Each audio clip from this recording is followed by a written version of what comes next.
You're listening to Moonhawk Studios Presents.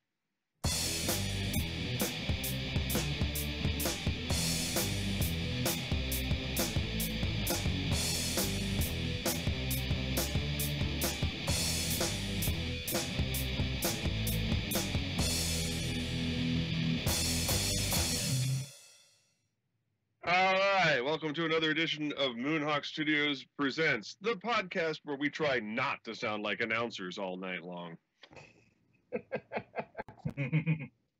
I'm your host, Paladin. And with me in the studio as always is my good friend Adam. Hello. Elemental Ogre is here.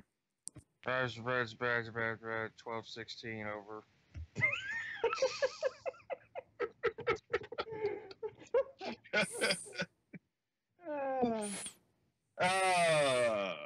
Future Portside Crucible host Kevin DeCruising is here.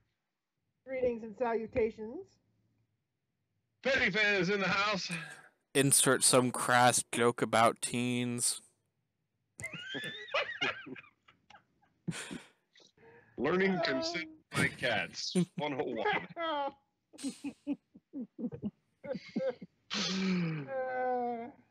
The Garlics. Hi. And Twilight Winter. Hello. Notice I did not say anything about Mega Man this time. Oh, shit. Wow. All right. Well, what is about to be the shortest season on record marches towards the end of the year as we do our 10th episode, finally. Only numerically. Huh? Like, only numerically. This season's been going on for how long? Yeah, chronologically, this has not been a short season. It's just there haven't been many episodes. Yeah, well... Also, I think, like, season 10 was shorter. You think so? I thought it went to, like, 15, 16 episodes. I think that was, like, 8 before we got tired. And, you know, you canceled the show for, like, 2 years. Fuck it for 2 years. Bah.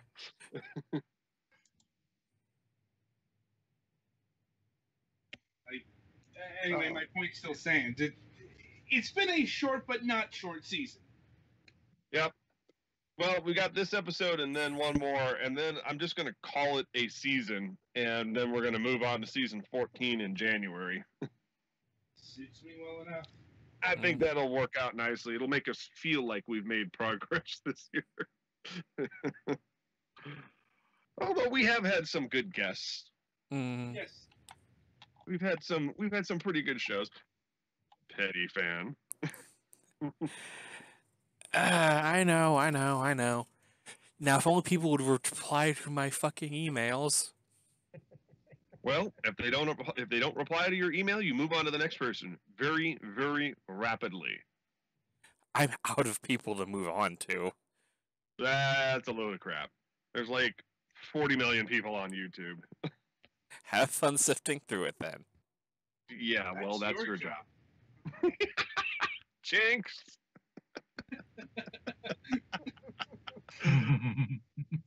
Well, on a more fun note, the good news is that it looks like Galix has a guest for our final show of the season. Yeah, I've been trying to nail down the D-pad for a while. It's a Let's Play group that I've been following for, I don't know, not that long, but it feels like a long time. They have a Discord that I was already in, and I figured they'd be good people to talk to. But it's a group of people, and they have some busy times, so it was hard to nail down a schedule. But it looks like they have confirmed for next Wednesday. Excellent. Although I'm somewhat nervous when you say looks like. Well, they've said they confirmed. Okay, good. We want to move forward with confidence. Yeah. Especially if this is going to be our season finale, we want to be able to report that we have a good guest and everything is well. Mm-hmm. All right. Well, let's not break from tradition too much here.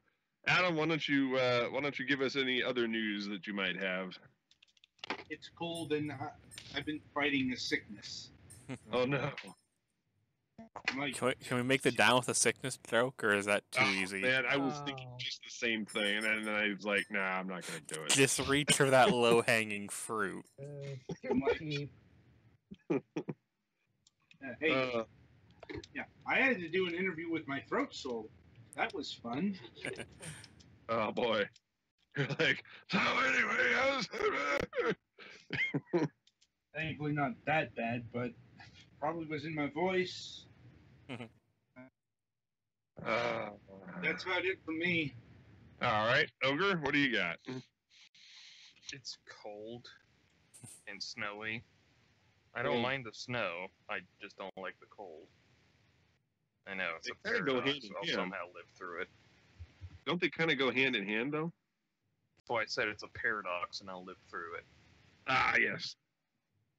Anyway, recordings are going fine. We're pretty much wrapping up Doom here sometime soon. Probably gonna make it into New Year's at this rate. Not gonna lie on that one. Hmm. Yeah, Doom is Uh, longer than I thought it was, apparently. It's just it's a meaty single player campaign, so Yeah. Plus, I think you have a certain Christmas game coming up here soon. yeah. And then there's the classic maps we got to deal with, but which have been kind of fun so far from the couple we've done. Let's see here. I beat the main story for Pokemon Ultra Sun the other day, and I gotta say, it feels a lot better. It feels like a more complete game than Sun was, especially near the end, because that Pony Island, man, and Sun, that was just boring as. Yeah, that was a pretty weak version of Sun and Moon. This Pardon. time around, it's more like, oh, so stuff is actually happening here. But, yeah. Other than that, not a whole lot going around here, except for snow. That's it for me. Alrighty. Kevin, what have you got cooking? Well, pretty much to echo everybody else, it's cold down here. Surprisingly, even though we're like 30 minutes from the beaches, but it's still cold. Gonna be heading down to Atlanta for the holidays, including my 27th birthday on the 31st. Jeez, I'm That'll still the be- baby of this group. Yeah, that'll be next Friday, I believe. It's either next Friday or next Saturday. And next Christmas, my dad will be getting married again. Yay. So that'll be fun. That'll be next Christmas.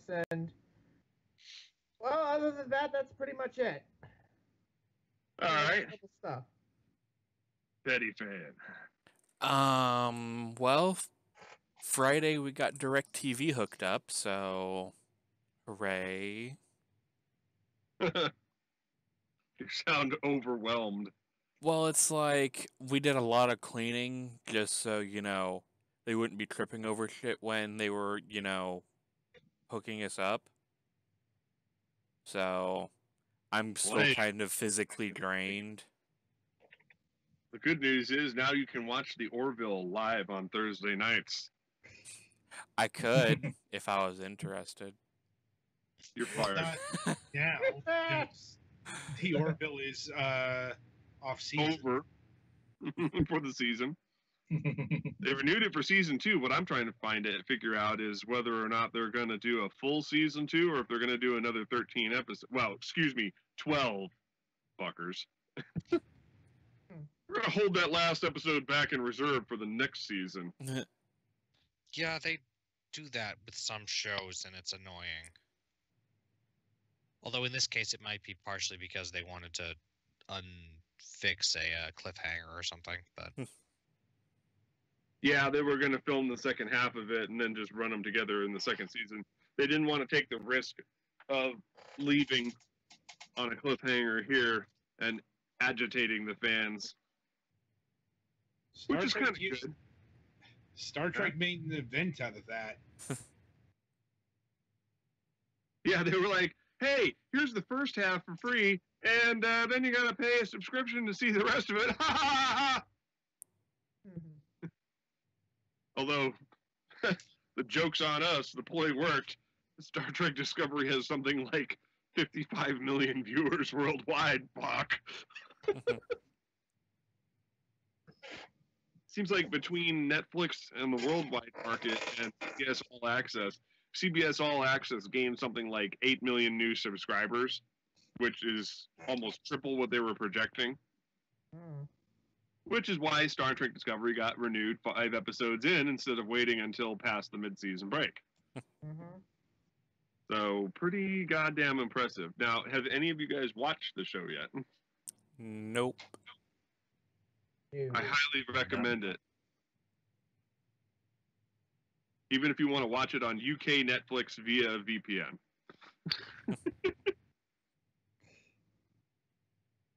Which apparently you can do if you log into your regular Netflix account using a VPN. But you didn't hear that from me, folks. Yeah. Cough, cough, may or may not actually be against terms of service. Cough, cough. Yeah. Well, only if you're dumb enough to be caught. I don't do it. I have a legit subscription to CBS All Access so I can watch it on my Roku. All right. That, and as you guys may have noticed, I'm also watching a marathon of Star Trek. Anyway, proceed with your news. I was just about to say, anyway, back to my stuff. Let's see. Monster Hunter World Beta was this weekend, and I was really enjoying that. Can't wait for the full game. Also, apparently Humble is having a deal on Sony Vegas, the video editing software, which I am intrigued in because that could be useful for later on when I get a better computer. So $20? Yep. Mm-hmm. For a $300 program alone, or $400, so yeah, hopefully I can get the money together to go grab that. And not really a whole lot has happened other than DirecTV, you know. All right. Galax. Well, it has been cold here too, and it snowed on Tuesday, and the driving was terrible, and then it had freezing rain, which, grows great with snow. Which made the So- driving even more terrible. Luckily, the roads have been pretty well dirted and salted, so the driving wasn't too bad today, but it's really disconcerting to drive with a thin coating of ice on your car. Mm. 'Cause it- Yeah. Crinkles and cracks at weird times, and you're like, I hope that was not what it sounded like. I hope that was just the ice. You'll find out if it was important if the car stops moving. Yeah. Work is finally getting back to being. I don't know how much I've said on this program's news about the huge renovation we've had, but it's mostly put back together. It should be done by the holiday party we're having this Friday, which I still need to buy something for the Yankee swap for. I've been playing some video games on the Switch. One that I'm reviewing, I guess, because it's a Switch exclusive called Never Stop Sneaking, and I'm continuing to play Moon Hunters, which we actually reviewed on the PC quite a while ago, but I've been playing it on the Switch because it's easier for me to play on the Switch.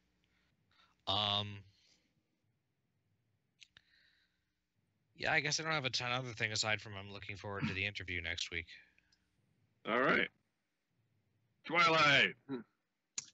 Well, I've been continuing to try to finish up on Christmas shopping, and was reminded once again this year that it's a bad idea to shop on a Saturday for Christmas. And that was a stressful time, but I survived, and it wasn't all bad. We've had some of our first flurries here this week. Wasn't enough to cause any trouble, but He's gotten all the milk and bread people riled up. Oh no, there's white stuff on the ground. How can we be sure we'll survive? We must have a run on all of the supermarkets and local stores. Oh no, there's 2 inches coming. I better get stocked up here. Yeah. It sounds like the name of a bad porno. What, milk and bread people? No, I was like, Wow.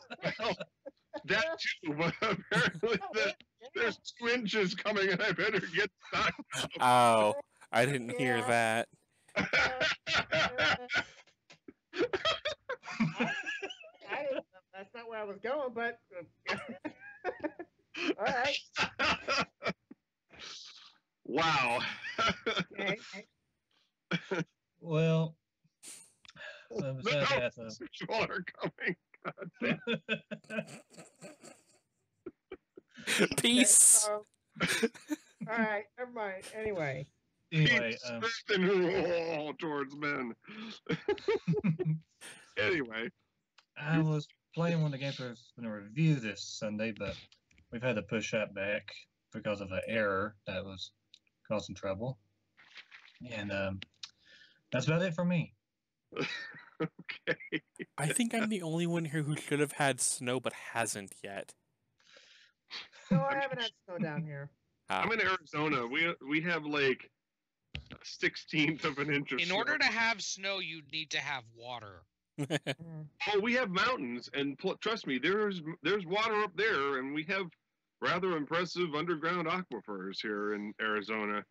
About Actually, the only water we have. Arizona territory ends 100 feet off the ground. I didn't know if you knew that. What's that now? The Arizona territory airspace ends 100 feet off the ground. Everything above that is technically something else. Anyway, It was a joke. I don't know. Yeah, you that was like the opening thing for Fragments. Just stew on that one for a little while. Uh-huh. I'm going to choose to ignore it completely Okay. and move on to more important things. So we're talking about me then. Get the fuck out of here. So I don't know if anybody checked the Starship Moonhawk page recently, but we had a few updates. Ah. Is that legal? It's illegal in Canada, but they still keep paying me on Project Wonderful. But yeah, so Starship Moonhawk is kind of sort of updating again. I've got a few more pages before the end of the year, and then we're going to see where we end up in January. Hell, who knows? We might move past our March of 2010 stopping point. Oh. Let's not get crazy here. Oh, I'm going to be doing some stuff. If we have, if God willing, if whatever deity you hold dear can see fit to let us do this, if we can get past the Mercadian affair, I've got some stuff that is going to be extraordinarily surprising to fans. Maybe not the very first story after the Mercadian affair, which has been mapped out for, 10 years now? I was going to say the beginning of time, but 10 years also works. Yeah. If we can somehow manage to get past this storyline, I've got some stuff that would make Dr. Mindbender blush. As far as, didn't see that one coming. And I don't think anyone will realize that it was not part of the original plan. Unless they actually bother listening to this program. Which is a very remote possibility. But yeah, I've got some stuff planned. There's going to be some character shuffling, and actually, I rewrote the end of the Mercadian affair. Is this what your 17th rewrite of that? No, it would actually literally be my second because I wrote it once and then we never got that far. So I've changed in the last 10 years since I developed this new storyline. I've had significant time to analyze my writing process and realize where I went dumb. And it's almost like having an editor when you write something in 2006 and then come back and take another look at it in 2017. Because I am literally a different person than I was 11 years ago. I'm more mature, more experienced. I know. It's hard to tell from this program, but you know, I'm quite a bit more worldly in terms of both politics and general knowledge. I've had a lot of time to be introspective about things going on in the entertainment industry and in the world in general. I've seen both the rational and the irrational in regards to everything that has happened since the 0 hour of Harvey Weinstein. You know, and now people are like, okay, we got some of the bad guys, now let's move back into sanity. Which is kind of interesting. I'll probably be roundly denounced for even suggesting that was a possibility.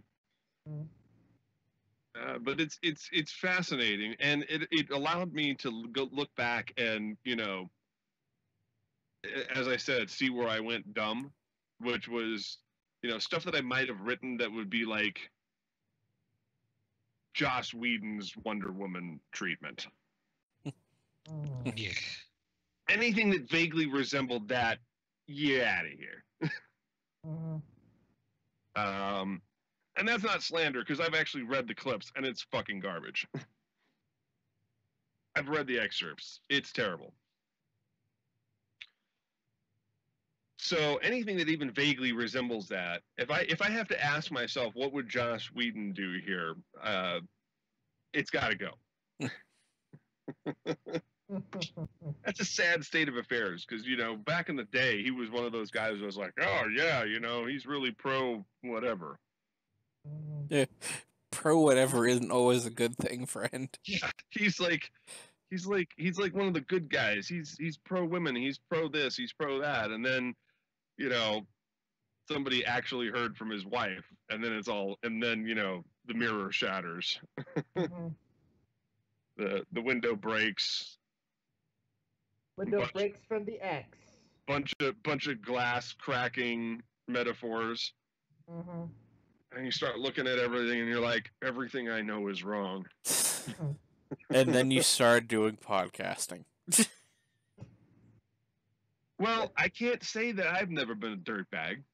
I you know what? I wouldn't go out on a limb and try to exempt anyone, including the members of this podcast, my closest friends, everybody I've ever known. I wouldn't exempt anyone from this. It's like, yeah, we really need to take a hard look at this. I think that every single one of us has been a dirtbag at some point in our lives. The question is not whether or not we were, it's what did we do about it. Yeah. Hey, those court records were expunged, buddy. The only witnesses are dead. I mean, wait, what? It's like I said when I got into an argument with Chris Overstreet about this. You know, I said to him, and don't tell me that you've never caught yourself staring longingly at a woman's boobs a little too long at a convention, dude. Because, you know, our society has excused this for so long that we don't always flip on a switch and go, whoa, that's a thing, until somebody says something about it. You know? And now everybody's talking about it. So I can understand why a lot of these guys got real fucking quiet real fast. You know, because they're like, oh. You know?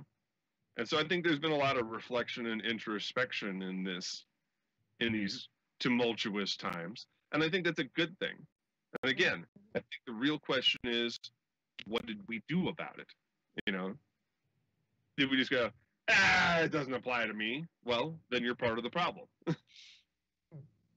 You know, but if I think if we took a good hard look at ourselves and said, yeah, I could have done better in this area and that area, it's a step in the right direction. So I wanted to look critically at my stories, getting to the point, of course. I wanted to look critically at my stories, at my writings, at what I'm doing in my personal life. And I wanted my art to reflect better of me. And the shocking thing about all this is that my pornographic works, my comics, have actually been more spot on in this area than my so-called legitimate writings. And I think the reason that is because that fine line between artistic nudity and luring the male gaze doesn't exist in the adult storylines because everything is out on display. So it has different problems. And it's interesting though, because I've been so focused on being sex positive in my adult works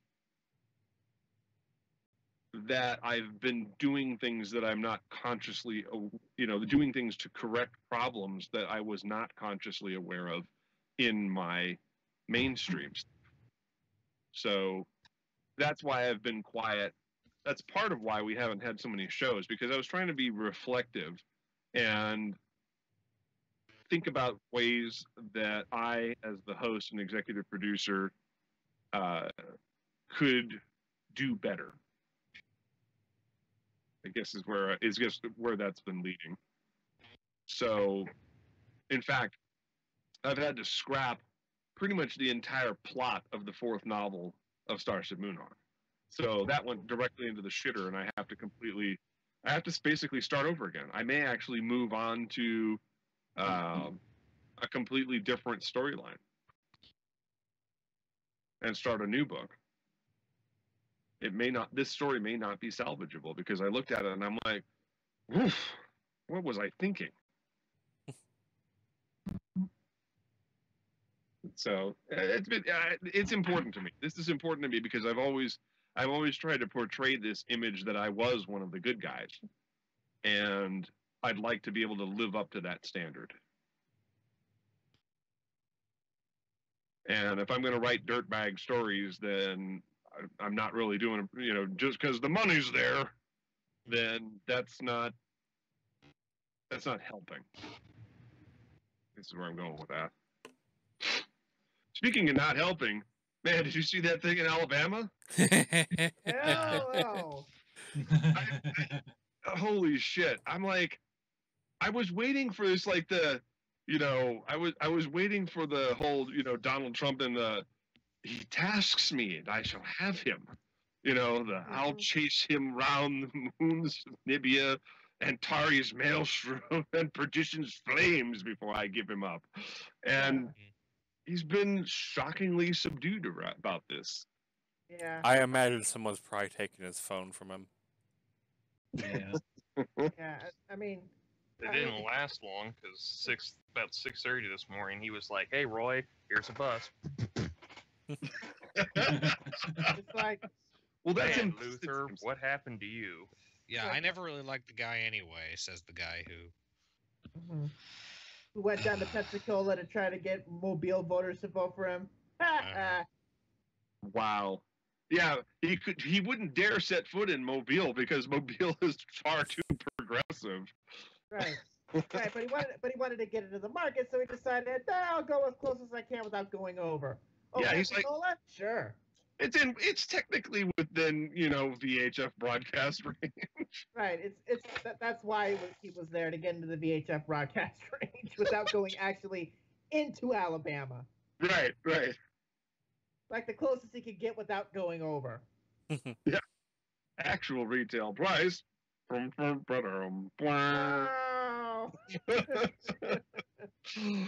Yeah, but I think the other thing is that his people did not come out in the numbers that he probably thought they would. They never do. They never do. He's like, oh yeah, this place was full. It's like, oh, Republicans love me in Alabama. It's like my second home. Then all Real. of a sudden it turns out, oh no, oh they didn't come out, all of them. Oh shoot. Backpedal, backpedal, backpedal at the speed of sound. Oh, they didn't come out. Oh, well, I was always for Luther Strange, so whatever. That's literally what that tweet was. It was I had always thought that Luther Strange would be better in a general election, and I was right. Well, he may have been for the Strange, but I don't think he was necessarily for Luther Strange. No. He's smoking the Strange, is what he's doing. Yeah. It's really sad. What was the semi-rational establishment guy that was running on the Republican side? Mo something. Oh, Mo Brooks. Yeah. There was sad news today about him. Apparently, in the course of losing that primary, he found out that he has prostate cancer. Oh shit. Yeah, and pretty much said that if he hadn't lost, he probably would have never found out. Yeah. So, but yeah, what happened was that it was Mo Brooks and it was Luther Strange splitting the establishment ticket. Meanwhile, Roy Moore got everybody else. Yeah, I mean, if you think about it, that's really how Trump got the nomination in the first place. Was that there was such a clown car that they split the establishment, and he took everybody else. Yeah, there was 17 people in that field. Like there was Jeb, there was Marco, there was pretty much everybody else, and everybody decided not to go to the establishment. They decided to go for the big shiny orange object in the middle. The unhinged orange object. The one that was emitting the alert klaxons. Correct. Oh man. I have a hard time deciding what my eyes are more drawn to, the putrid orange or the vile yellow. Why not both? Why not both? Exactly. Right, but then I go cross-eyed because I can't look in two directions simultaneously. Yeah. Well, genetically engineer yourself, man. You got the technology.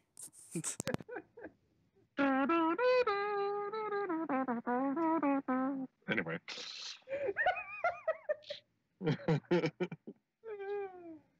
the $10 billion asterisk man.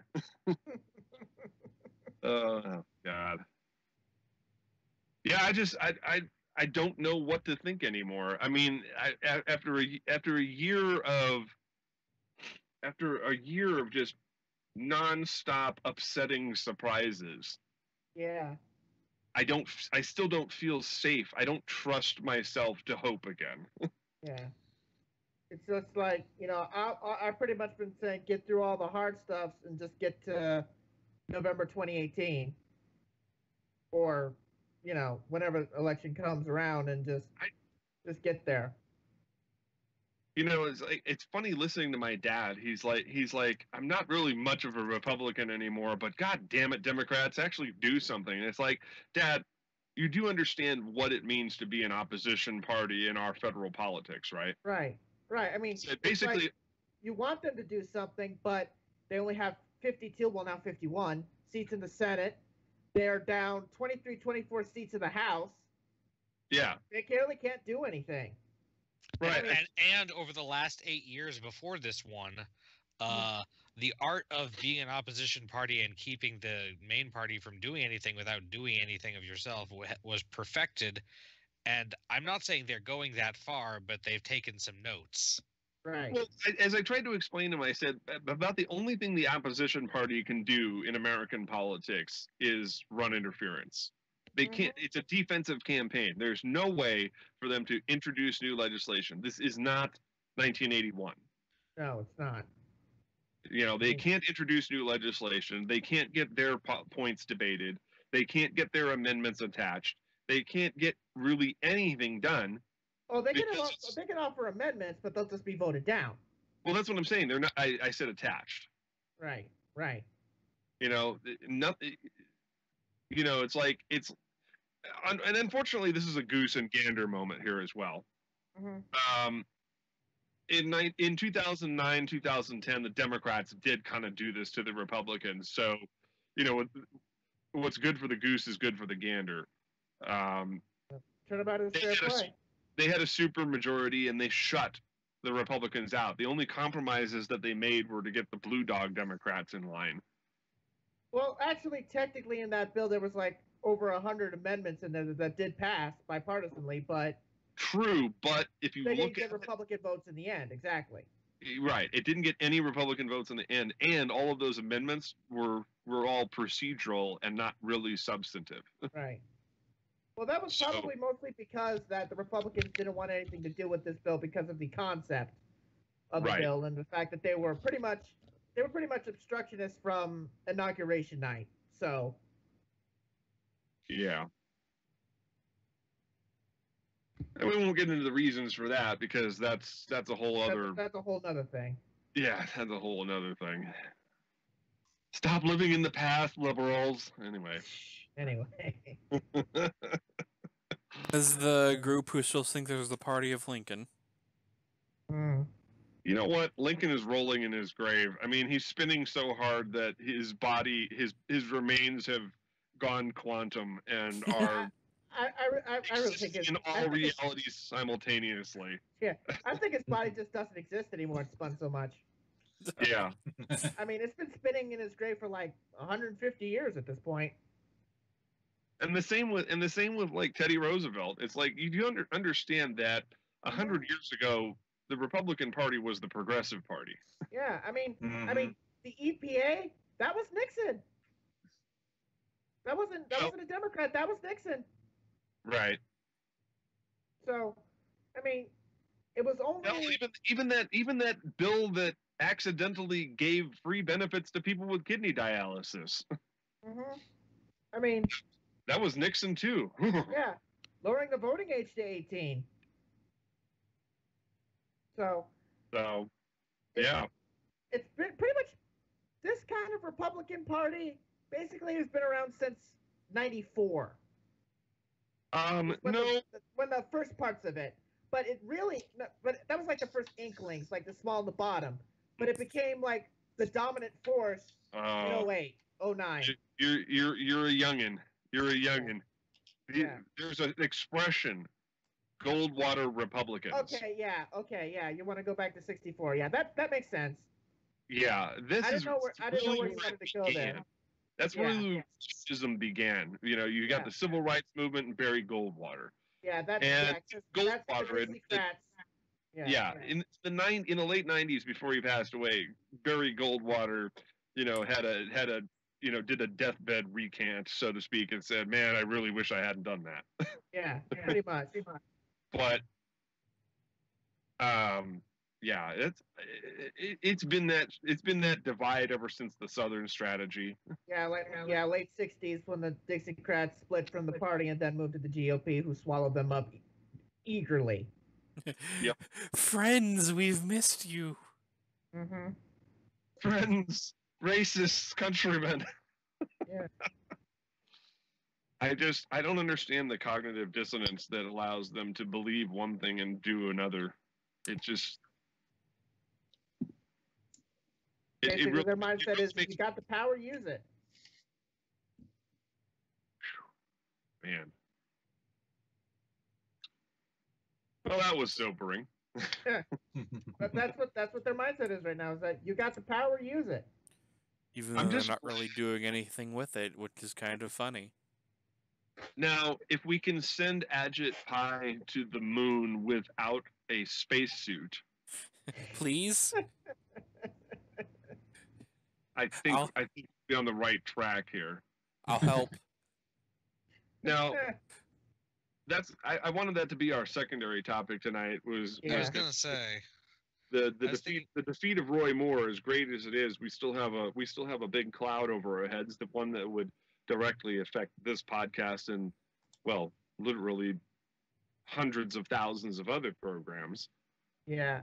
and that's net neutrality. Yeah. I think we should talk about air neutrality and electricity neutrality and water neutrality. They're Mhm. all, everything that's been mentioned are all utilities, and you can't tell me otherwise. Well, Mhm. I'm gonna throw down a half-ass rant here and point out that this was attempted in Canada back in 2011 under the Harper government. they tried to repeal net neutrality in Canada and give power over to the telecom companies. And that lasted about 24 hours. Now, Yeah, but Canada has better judgment than America does. right. And I'm Well, not even here's saying not Canada has necessarily. freaking- Have you ever seen their conservative parties? Yeah, they could be a little.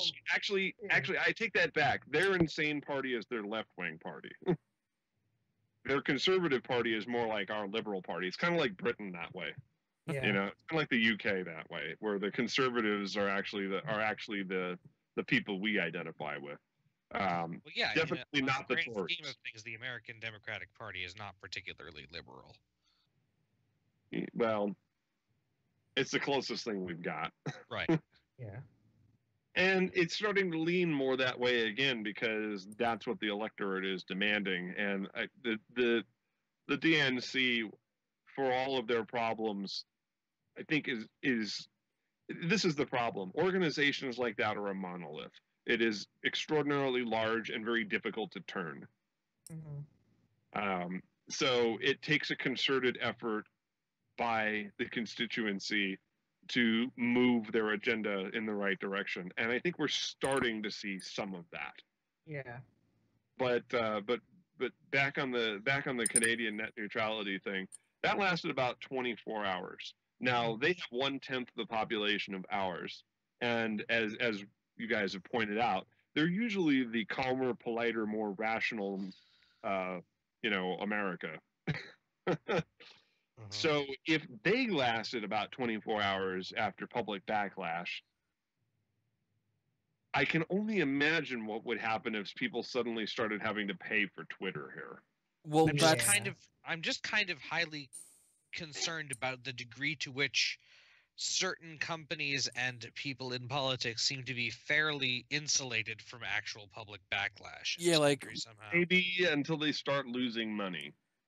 Patreon. I'll give you a prime example. Here's a great microcosm example of how this is going to go.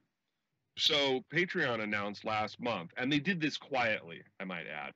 They started out by giving it out in the creator newsletter. I had to dig it out of my email to find it. Okay. But in one of their creator newsletters, they said they were going to change the pricing structure on their fees. They were going to shift the burden away from the creators and onto the patrons. Now, for people who are already contributing a lot of money, $10, $15, $25, $50 and above, not so big a deal. You add 2.9% to your total, whatever. It's a few extra dollars, maybe $6. Yeah, it's 2.9% plus a certain number of cents. Yeah, there's a 35-cent minimum charge, almost like you're being charged for the credit card processing fees at a store. Some places actually do that. They add a 2% surcharge or whatever, 50-cent surcharge or whatever it is to your purchase if you pay with a credit card, which, by the way, is violation of the Visa Terms of Service for merchants to do that. Yeah. Isn't that great? And of course, as we've heard many times on this podcast, never fuck with the Visa. I don't think that's as common as it used to be, and that's probably why. So basically, if the next time my DMV tries to do that, I could go report that to Visa. No. Good luck. There's another expression: "Don't fight City Hall." At least not alone. That's what class action lawsuits are made for. That's how you take down City Hall. If you do it yourself, you're fucked. It's like, oh, I tripped on this piece of sidewalk. Was it painted yellow? Yes. No. But it was also 16 inches off the ground, and I tripped on it. Well, fuck you. It was painted yellow. A little too personal, but does that actually happen? Anyway. Canadian net neutrality. Net neutrality. So the Patreon thing is kind of a microcosm for what happened. So they kind of discreetly tried to do this. They tried to change their fee. They're like, oh, it's a benefit to creators. You guys asked for this, because they do have this like stupid little area on Patreon where they have like a list of things with percentage meters, and you can vote for them and decide on what area they focus on next as far as features and concerns and stuff like that. Mhm. But that doesn't need that many votes in order to go through. So it represents an extreme minority. So there's two sides to this whole thing. The first thing that they did was they said, well, we're going to shift the burden to the patrons. Not so big a deal for your big fish, your whales, as we call them in the industry, the ones who are basically paying your rent for you. Mhm. Where it disproportionately affects people is the folks paying $1, which is a thing. Mhm. One person could support 35 patrons at $1 a piece, or 100 patrons at $1 a piece. Maybe they only got $100 to spend, but they want to spread it around. I'm okay with that.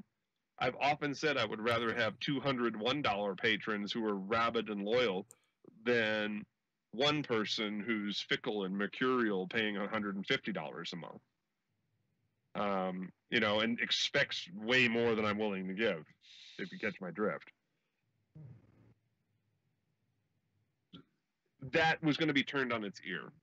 The $1 patrons were going to get the shaft. They were going to end up paying something like $1.38 for every single transaction. You multiply that 38 cents times 100 transactions, and that's an extra $38 on their monthly total. If they could only afford 100 before, that means a bunch of people are going to get dropped off.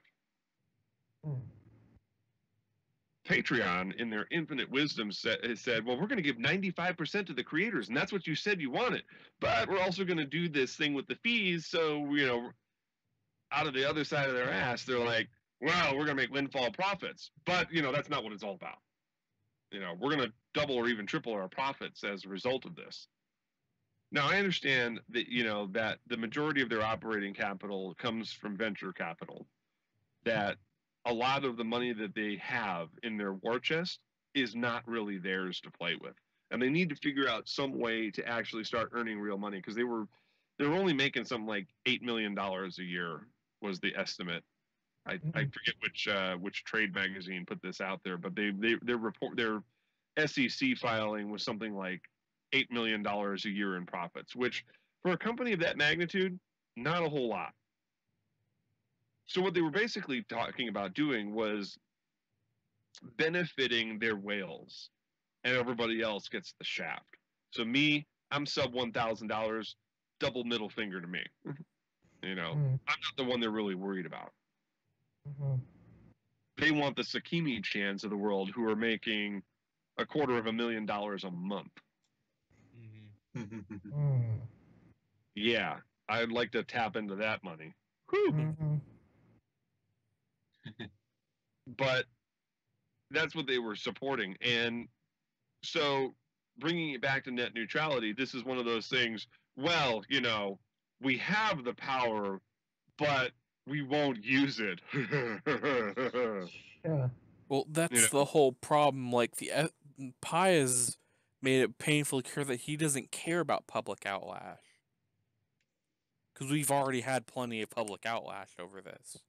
Well, no, but it's going to get worse. And it's not going to be about him. His boss is going to care. His boss is going to start worrying about it. Because the people... This is what's the problem with being beholden to a taskmaster. Is that you have to do what they want, because if you don't, they cut you off, and then you don't get to do the thing that you're doing anymore. And this is why so many politicians are bought and paid for by a lot of these big companies and wealthy individuals, is because they don't do it for nothing. They expect something for it. And if their plan backfires, they're going to want to do damage control, which means somebody's going to get hung. And Pi is knowingly or unknowingly setting himself up to be the patsy in this whole situation. If he goes through with this, And the people who were expecting to profit bigly off of this, notice how I hinted at Yeah. that. Yeah. The people who are expecting to profit bigly off of it are going to lose a lot of money. Mm-hmm. Because that's how the public backlash worked. It's how it worked in Canada. Everybody threatened to walk off their service. So it's like, yeah, any potential gains must be weighed against who you're going to lose. Mm-hmm. Okay, well, people will just stop using the internet and go outside and get air. I'm not sure. Yeah, that's the thing I'm having a hard time with is like, what's the thing people have if they do it? Like,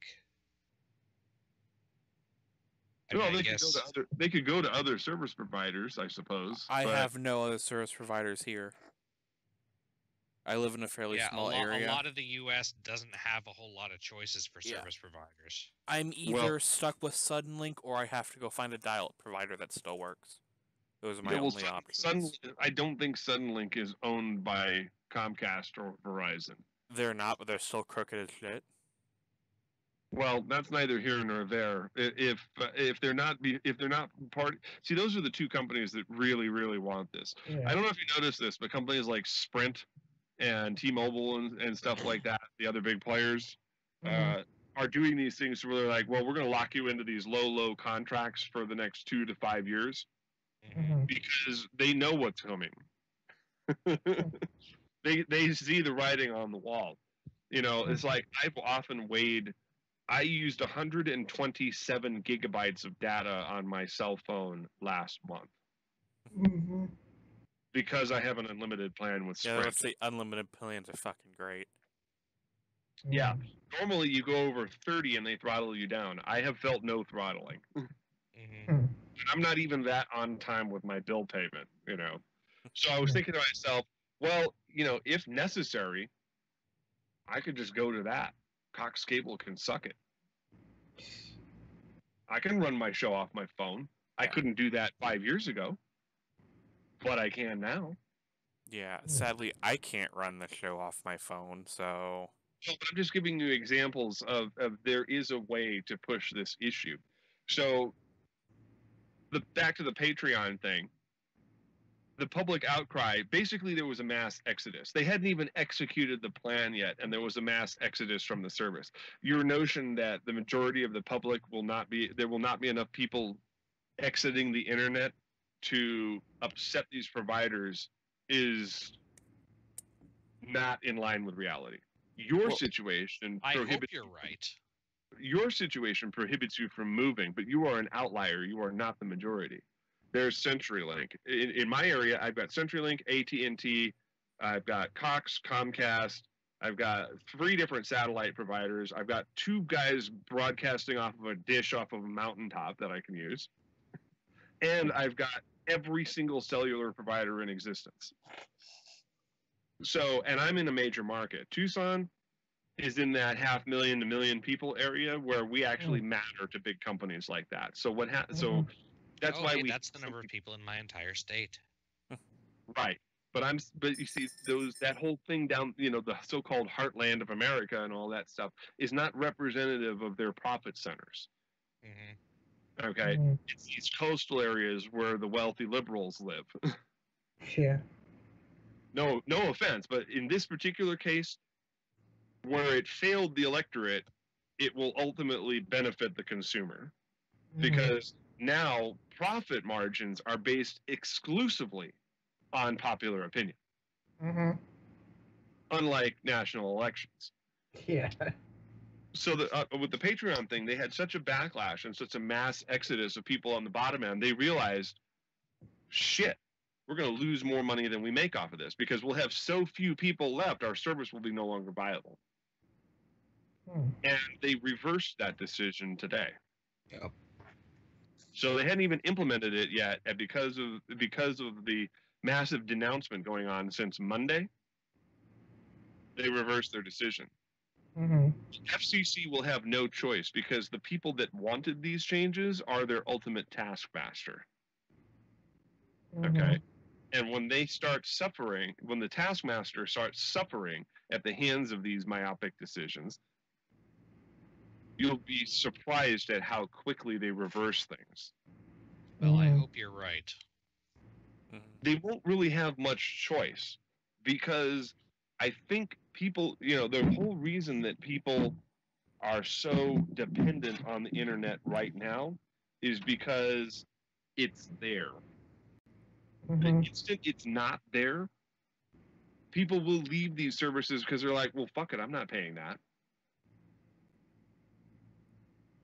And that's I mean, exactly. And I that's mean, I'm paying all the. Oh, sorry, Hmm? go ahead. No, I was gonna say, they're paying all this money, and all of a sudden I'm getting throttled. I'm not getting the service that I expect. I don't want to pay what is it, like $100, $150. No, I'm out of here. pretty much. Well, I hope People my will just- parents don't do that. people will just give. Well, that is something we may have to face, but I don't know if it'll come to that. I just don't know if it'll come to that. Yeah, I think it'll be the backlash will be very quickly. I think 'Cause when I think- when Donald Trump suddenly can't use Twitter as a bully pulpit anymore, Yeah, he'll fire Hatchet Pie. yeah. I think it's this point. It's like, oh no, this thing is too dang slow. What's going on? Sir, your FCC chairman did this. Fire him. Oh no, Trump would actually get off his golden commode and fire him himself, pants around his ankle if he has to. Because that's how he rolls. That's how he rolls. Mhm. So I'm not saying don't worry about it. I'm saying this is probably the most likely scenario because it has happened before. And I also think that, there's enough of a thing where if it does happen, there's going to be a backlash enough to where it'll be over very, very, very quickly. Yeah. And then we won't be talking about this again for another 30 years. Right. Right.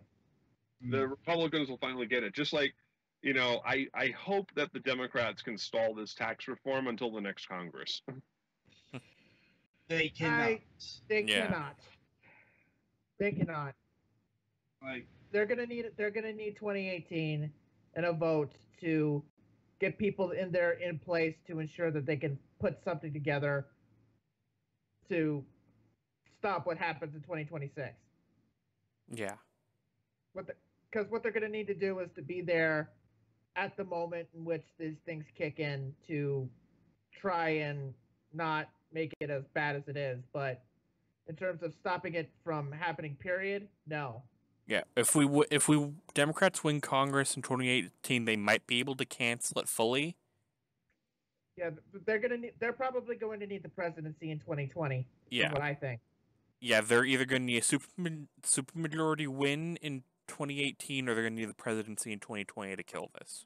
Yeah, they're going to need the presidency in 2020. I don't see them getting a supermajority. Majority, most like maybe, probably, but supermajority, veto-proof. I don't think it'll go that much. Yeah, but that's basically what we'd need to kill it now. Well, in 2018. If they get a simple majority, they can start impeachment proceedings. So Right, and I think probably with a majority you could do the net neutrality thing. But I think with the net neutrality thing, I think there are going to be Republicans who are going to have to listen to get at least enough. Yeah. like net neutrality is going to be determined in the courts. Yeah. It's going to be determined in the courts, and it's going to be determined in the Congress. The FCC thing tomorrow is a formality that's already signed, sealed, and delivered. Yeah, and the ACLU and EFF basically already have legal injunctions ready to go against that. Well, and that's the other thing that I pointed out was that unlike countries like Canada and New Zealand, we have the First Amendment. So profits always come second to freedom of speech, as long as the First Amendment still has any teeth. Right. Until that's one- profits are determined to be the most important part of speech, which Well, Citizens United almost made that a thing, but Yeah. I know that's what I'm saying. not quite. And so we have this thing right now to where any throttling of for example, social media platform, YouTube, stuff like that, any throttling of that would be an affront to free speech. Blocking websites, I don't think that's even a remote reality because, again, there would be so many First Amendment constitutional challenges against that these companies would go bankrupt just on the fucking legal challenges. Right. the worst they're gonna do is throttle. Yeah. Which I don't think they're going to do either, because it will negatively impact their profits. So they could try it, but I think the backlash to it, if they did try, would be pretty big. Well, that's what I'm saying. It's going to be substantial. Mm-hmm. So I think that it's pretty much it's almost a non-issue. Right. But we still have to stay vigilant on it. We have to be Right. willing to make those court challenges in order to ensure that the legality of the situation is actually observed. Right, and there are forces at work that are ready to go with that, and from the EFF and the ACLU all the way up to the Attorney General of the state of New York. So There you go. Yeah, I believe they have 0-hour stuff ready to go if this actually passes. right, Eric Schneiderman, remember that name? It's 18 state AGs. Mm-hmm. Yeah. Like, yeah. That whole fake comment thing is probably going to bite them in the ass. Mm-hmm. Yeah. Because that's identity theft, my friends. Mm-hmm. Unless there's another specific person with my name in North Carolina, I think they got a comment from me on that. That is in favor of getting rid of it, and I'm like, I don't think so. Mm-hmm. Well, Yeah. the real damage of that is that it's pretty easy to sort through fake messages like that, but the thing is that uncounting those also gives you a good reason to uncount everyone who sent a form letter who really did. Right. Because you could easily just claim that you can't tell whether or not that was. Well, Yeah, you here's can't tell what's real and what's fake. the thing: the FCC isn't actually allowed to do that. Well, yeah, that's a separate issue. Honestly, that relies on them being actually held accountable for anything they do wrong, which frankly I am dubious about. Yeah, that. Well, that's Well, why a couple more Mueller indictments, and all of a sudden people will be singing the Jailhouse Rock, Uh-huh. Sing like a canary, motherfucker. which is a horse of a different color. Anyway, we should probably be wrapping up since it's about 20 after. We seem to have Yeah. just lost Kevin anyway. Yeah, we started a little late anyway, but we just hit the 1 hour and 2 minute mark. So overall, I think that was a pretty good talk. Mm-hmm. We covered some interesting territory there. Glad we had topics to talk about this week, and next week we'll be looking forward to talking to the D-pad. So yeah. Well, looking at my imaginary wristwatch, which is 2 hairs past a freckle. On behalf of the crew at Moonhawk Studios Presents, I say thanks for listening and stay safe out there, kids.